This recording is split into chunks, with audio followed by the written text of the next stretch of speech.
Star Trek will never have a cast as big as Deep Space Nine again. Star Trek will never have a cast as expansive as Star Trek Deep Space Nine's again. At the heart of Star Trek are the scores of beloved characters that generations of fans have come to adore. From noble captains like James T. Kirk, William Shatner, Jean-Luc Picard, Patrick Stewart, and Catherine Janeway, Kate Mulgrew, to the multitudes of Starfleet officers and alien characters populating Star Trek's ever-growing universe, it's the people and their stories that keep audiences coming back for more. No Star Trek show, however, could match the impressively massive cast of Star Trek Deep Space Nine. Star Trek Deep Space Nine ran for 7 seasons in syndication from 1993 to 1999. The first spin-off of Star Trek, The Next Generation, DS9, broke Star Trek's established mold centering on the voyages of the Starship Enterprise. Deep Space Nine was set aboard the eponymous space station led by Commander, later Captain, Benjamin Sisko Avery Brooks, the first black lead of a Star Trek series. As a hub and destination point, DS9 was populated by a menagerie of humans and aliens, friendly and hostile, some permanent residents, others just passing through. There has not been a Star Trek show or cast quite like Deep Space Nine since, and there likely won't be again.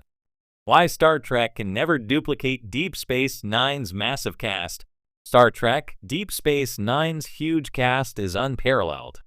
All 7 seasons of DS9 boasted nearly a dozen series regulars, from Avery Brooks's Captain Sisko, to Renee Auberjonois Constable Odo, to Armin Shimmerman's Quark, to Cyril Lofton's Jake Sisko.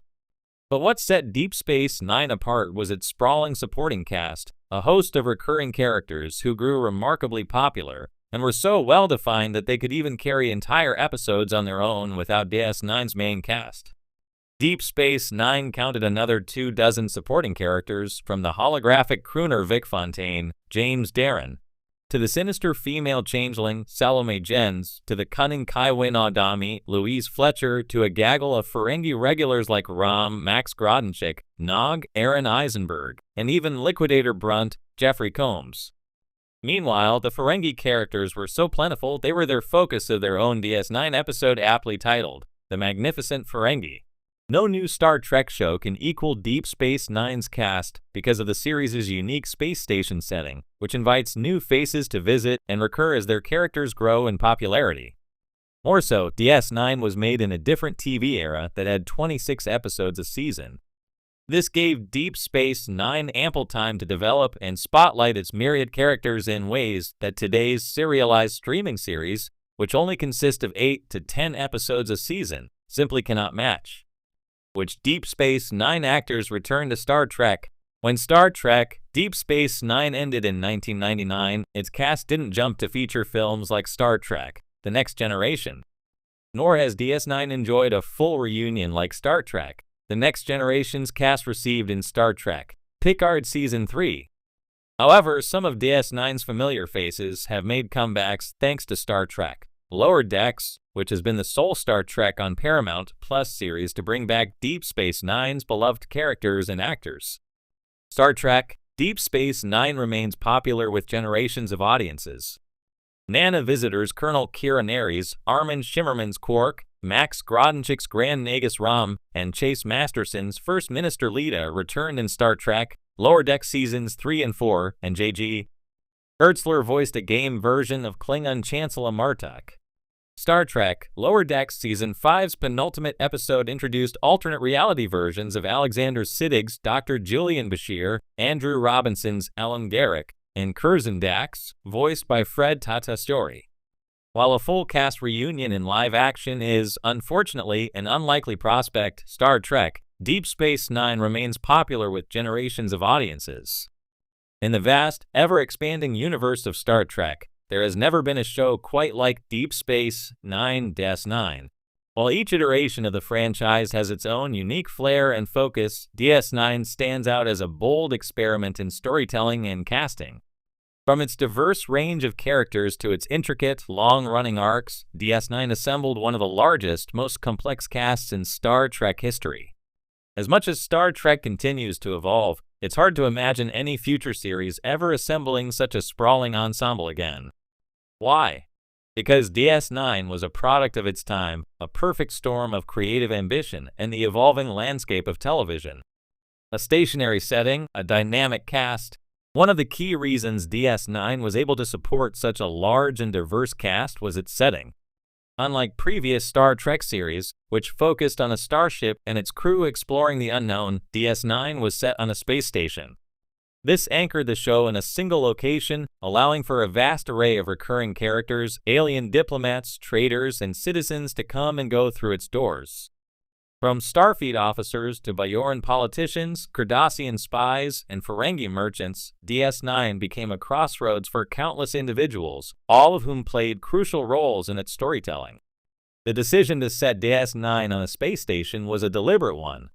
It allowed the writers to explore deeper themes of politics, war, and diplomacy in a way that was unique to the franchise at the time. The station's stationary nature also meant that characters couldn't simply warp away from their problems. They had to deal with the consequences of their actions, and that made for rich, ongoing storytelling. This required a robust, ever-growing cast to flesh out the myriad factions, species, and conflicts that define the show. A groundbreaking ensemble, DS9's cast wasn't just big, it was groundbreaking. The series featured one of the most diverse ensembles ever seen on television at the time. Avery Brooks as Commander and later Captain, Benjamin Sisko was the first black lead in a Star Trek series, and his portrayal of a deeply complex, morally nuanced leader broke new ground for the franchise.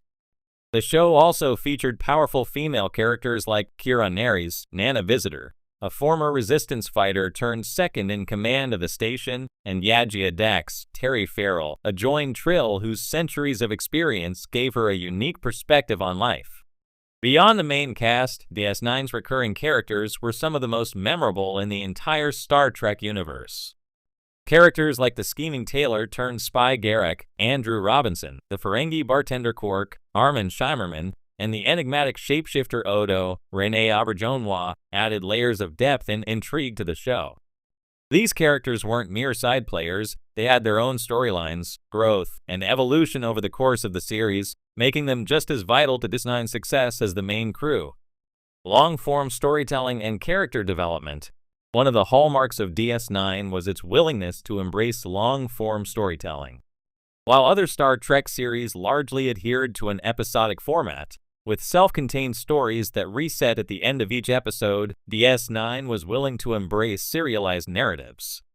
This allowed for deep character development over the course of 7 seasons.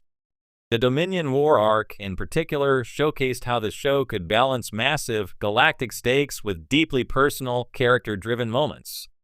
Because of this approach, DS9's large cast was not a hindrance but an asset. Characters could be introduced early in the series and then revisited later, with each appearance building on what had come before.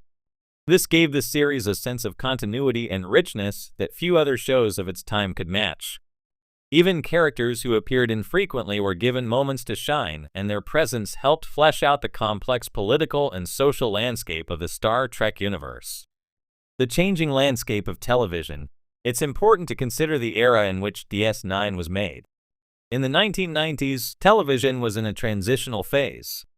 Shows were starting to experiment with more serialized storytelling, but the binge-watching culture of today didn't exist yet. DS9 took advantage of this transitional period, striking a balance between episodic adventures and ongoing arcs that rewarded long-term viewers. In doing so, it created a rich tapestry of characters and storylines that allowed its large cast to thrive. Today, television is very different.